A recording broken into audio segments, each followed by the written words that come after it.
Hi, this is Dave Smith from No Kill, Colorado. I'm here with Aubrie Kavanaugh from No Kill, Huntsville, and Alan Rosenberg from the New Jersey Animal Observer.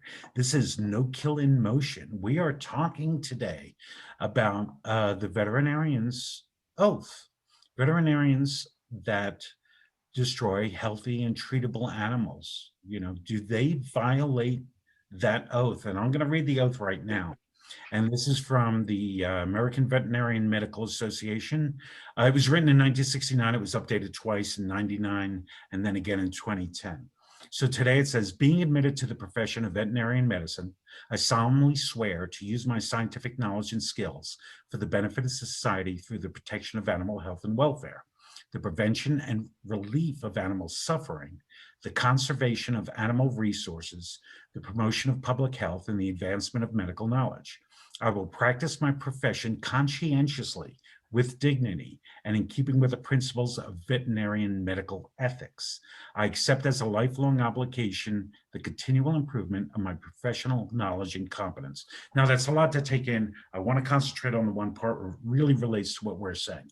And that's the piece that says to use my scientific knowledge and skills for the benefit of society through the protection of animal health and welfare and the prevention and relief of animal suffering. So I frankly think that, the AVMA and veterinarians in general should look at the definition of euthanasia and use it as it is. If the animal is not irremediably suffering, they should not really be participating in this activity. That's where I come from, but let's hear what you guys have to say. Aubrie, why don't you start? I agree with you, and I feel very strongly about this. I mean, we've talked about the word euthanasia before. I mean, it has a dictionary definition. It has to do with alleviating suffering. And each of us has gone to a veterinarian to have an animal euthanized. It's a heartbreaking decision, but we do it to keep them from suffering. We do it for reasons of mercy. And so obviously I have no issue with that. What I take issue with is veterinarians either because they run animal shelters or they have a contract with an animal shelter are somehow complicit in destroying healthy and treatable animals, because that's completely inconsistent with their veterinary practice. By way of example, and I'm not going to name any names, but in the county in which I live, for years, the county has had contracts with local veterinarians to absolve itself of the state mandate that it have an animal shelter. And so what they would do is different veterinary offices would house animals running at large and then would destroy those same animals after the end of what we call the property hold period. I just think it's entirely hypocritical that one part of your practice, you're dealing with clients where they bring in animals that may need just a wellness check or shots, or maybe an animal is injured, hurt, and is sick. So you are focusing on that protection of animal welfare and prevention and relief of suffering, but then maybe in some back area of your practice, you're using Fatal Plus to end the life of a healthy or treatable animal. I just think those two they don't go together. It's completely hypocritical, and I don't think they should do it all, because I think that they are violating their oath.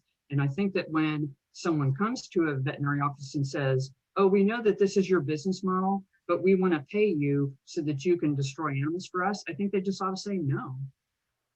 As you were talking, I realized that I think I should introduce something that I know we all agree on. The no-kill movement is very specific. Sometimes it's misunderstood by the layman that it means that no animal ever dies in the shelter system.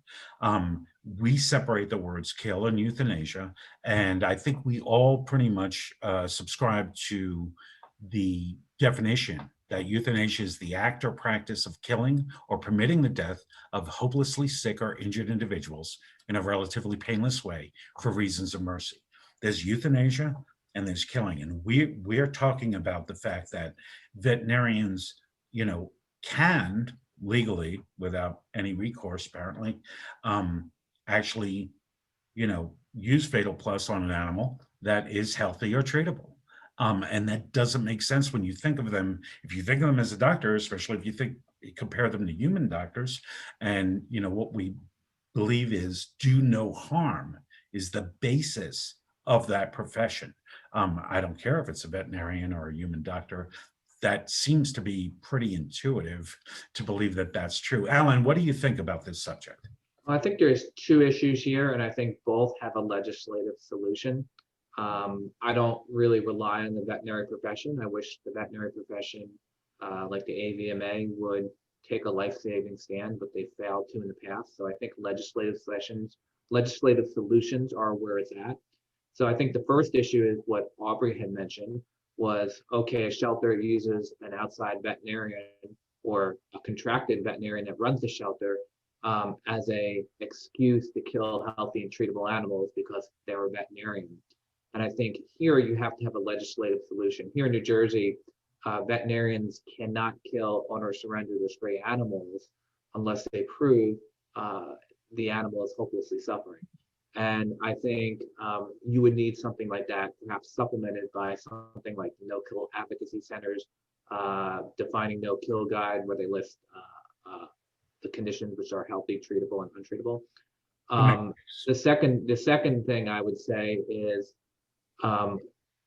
as more and more shelters become no-kill, we're starting to become aware of the other issue that I think you alluded to, David, which is any owner can bring their animal in to their veterinarian and have them killed, even if the animal is healthy. And the veterinarian effectively is taking money to kill a healthy animal or treatable animal. And that's wrong.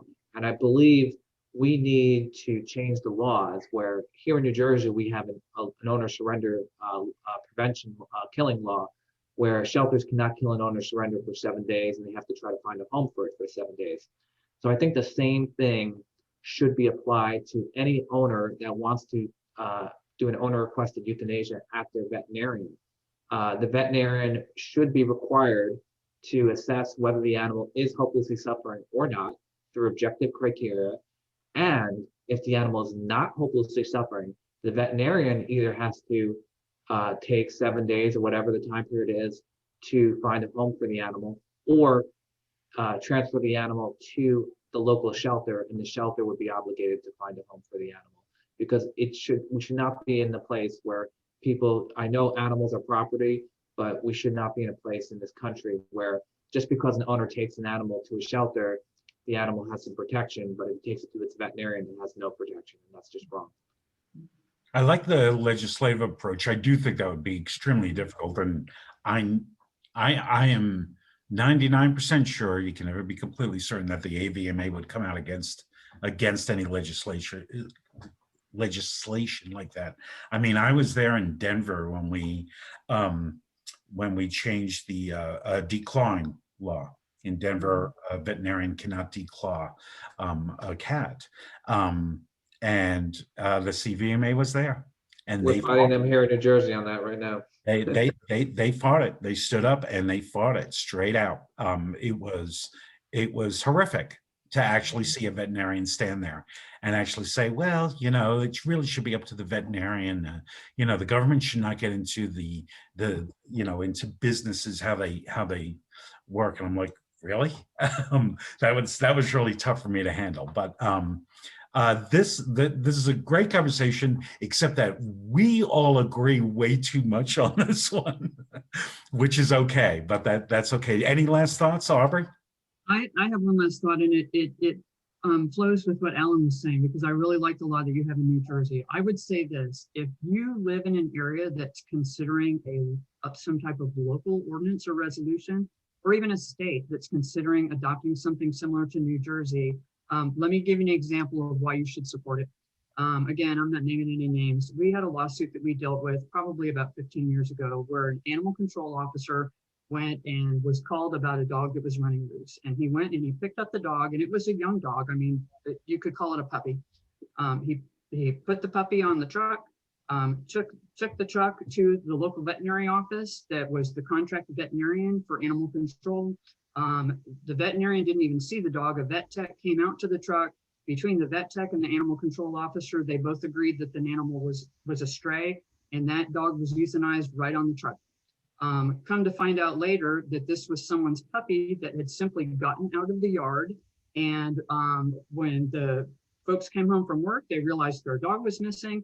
They started making phone calls, only to find out that this dog had been summarily destroyed within a really short time of being put on the animal control track. So I would say that, yeah, we should all keep our animals contained, but if that was your puppy, you would not want your puppy put in an animal control vehicle, taken to a local veterinarian, and after a short conversation between non-veterinary professionals, summarily destroyed just because they didn't have a law, like Alan was talking about, where a veterinarian has to attest or affirm the basis for that decision. Yeah, those stories, we see them all the time on Facebook every month or weeks. Another one of those stories goes out where, an animal was taken in by a shelter, summarily killed, and then the owner finds out about it like a day later, or, sometimes hours later. Those are not just heartbreaking stories, but the fact that they just keep coming up over and over and over again is the reason we really need to look at this. Any last thoughts, Alan? No, I just say those stories are often the ones that spur shelter reform efforts. I've seen many of those cases where it's so egregious and emotional that action often, many times, is taken after these cases because the news media frequently picks them up. So even though they're horrible incidences, they sometimes have a good ending. I think we all agree on that. All right. Well, thanks, guys. This is Dave Smith from No Kill, Colorado. I'm with Aubrie Kavanaugh from No Kill, Huntsville. Alan Rosenberg from New Jersey Animal Observer. This has been No Kill in Motion. We'll see you next time.